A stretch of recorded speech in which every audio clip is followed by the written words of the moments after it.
بسم الله الرحمن الرحيم. الحمد لله رب العالمين، الرحمن الرحيم، مالك يوم الدين.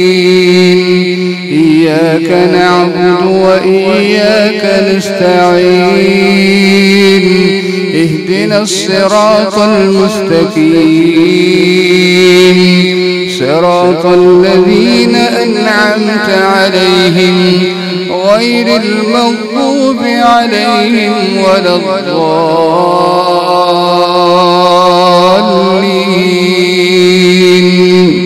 آمين.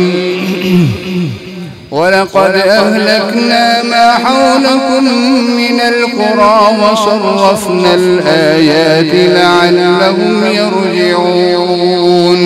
فلولا نصرهم الذين اتخذوا من دون الله قربانا آلهة بل ضلوا عنهم وذلك إفكهم وما كانوا يفترون.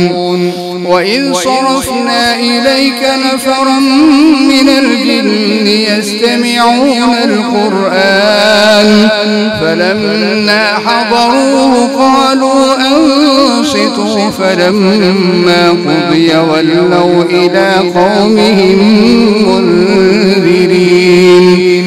قالوا يا قومنا إنا سمعنا كتابا أنزل من بعد موسى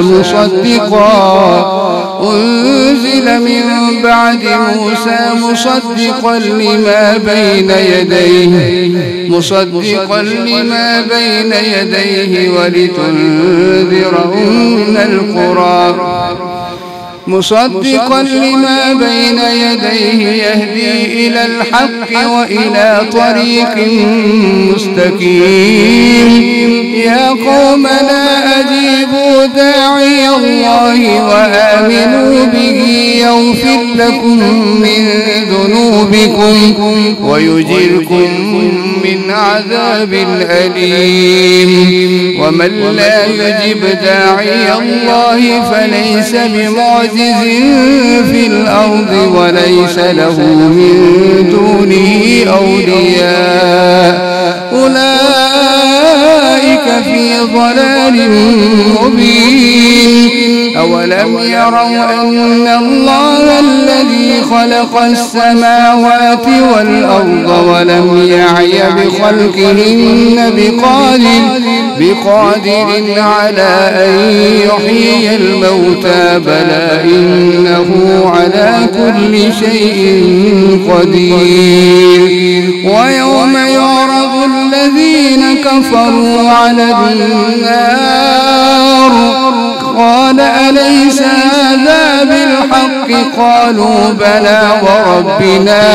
قال فذوقوا العذاب بما كنتم تكفرون.